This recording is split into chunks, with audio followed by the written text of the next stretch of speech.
Hola mis chiquis de primerito, ¿cómo están? Bueno, les quería dejar un videito para estar un poquito más cerca, ¿sí? Para que me vean y para que, bueno, de alguna manera puedan tener una explicación de mi parte, de lo que ya empezaron a leer, que fueron los cuentos maravillosos, ¿sí? Ustedes leyeron El pescador y su mujer, yo les dejé una serie de cuentos maravillosos, los que querían leerlos mejor, buenísimo, pero vamos a trabajar inicialmente con El pescador y su mujer. Bueno, entonces, básicamente lo que quiero dejarles ahora es la estructura, la característica y la forma de los cuentos maravillosos, ¿sí? Los cuentos maravillosos presentan con naturalidad seres sobrenaturales, objetos maravillosos, como así también transformaciones y encantamientos de seres humanos a seres fantásticos, sobrenaturales, ¿sí? Con algún tipo de poder mágico. Estas transformaciones o encantamientos, ¿sí? Son también producidas mágicamente por seres también, ¿sí? Imaginarios. Ahora, para que ustedes sepan que hay muchos relatos maravillosos, ¿sí? Que vienen de cuentos tradicionales o que inicialmente se los llamaba cuentos tradicionales, ¿sí? Estas historias tradicionales son historias que se fueron transmitiendo de generación en generación y generalmente antes de que apareciera la escritura, por lo tanto eran transmitidos de forma oral, ¿sí? Las personas se encontraban y se contaban estos cuentos, por lo tanto, a medida que fue pasando el tiempo, fueron transformándose. Hay muchas versiones de un mismo cuento, ¿sí? De generación en generación fueron transformándose, ¿sí? Muchos de estos cuentos tradicionales no tienen autor conocido, ¿sí? Otros sí. Y por otro lado, estos cuentos estos cuentos tradicionales también fueron variando es decir, fueron variando en el contenido, en lo que contaban, ¿sí? En el gusto y la imaginación de cada una de las personas que contaban ese cuento tradicional iba modificando un poco según su propio gusto, ¿sí?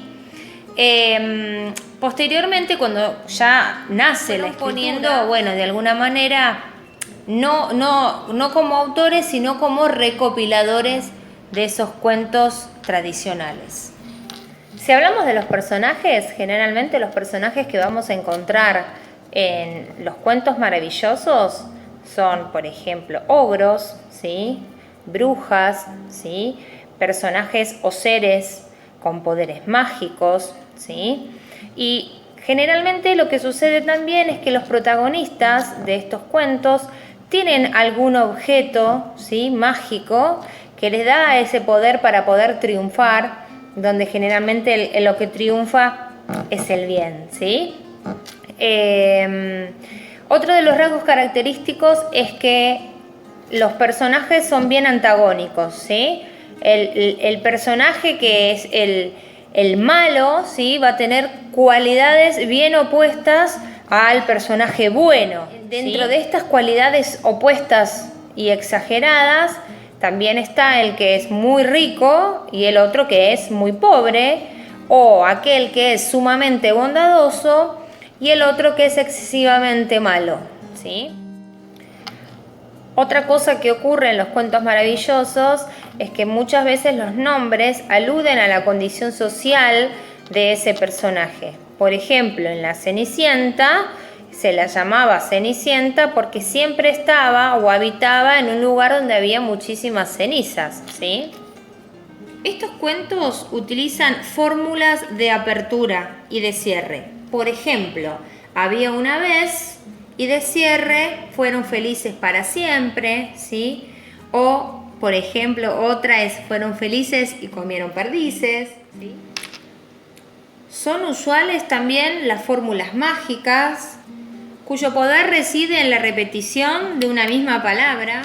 Se reiteran hechos, por ejemplo, el joven, que es el personaje principal que va a salvar a la princesa, se encuentra con 3 personajes, cada uno que le hace un pedido en especial. Por eso a eso se le denomina como repetición, porque es un personaje que se encuentra una, otra y otra vez con otros 3 personajes, ¿sí? Que esos 3, cada uno le pide una cosa diferente para hacer y de esa manera poder triunfar.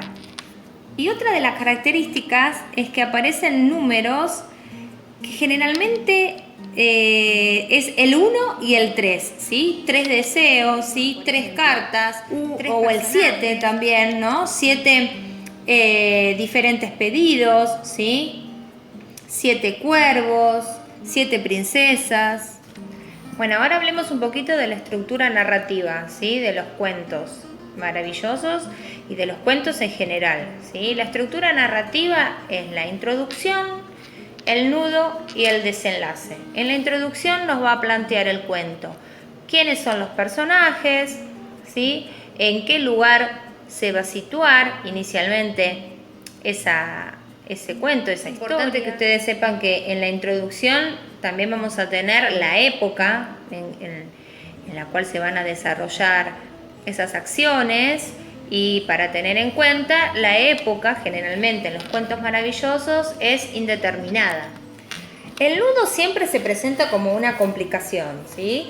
Ahí es donde hay que resolver, ¿sí? el problema que va a suceder en ese cuento, la problemática. Hay que salvar a la princesa del dragón, hay que encontrar alguna pócima especial para despertar a la princesa, ¿sí? La problemática a resolver, ¿por quién? Por el personaje principal. Y el desenlace es justamente cómo termina ese cuento, ¿sí? Cómo es que va a terminar la historia. Generalmente en los cuentos maravillosos el desenlace es feliz, pero también puede suceder que ese fin no sea del todo feliz. Los cuentos de Hans Christian Andersen, por ejemplo, no tienen un final feliz, y en El soldadito de plomo tampoco.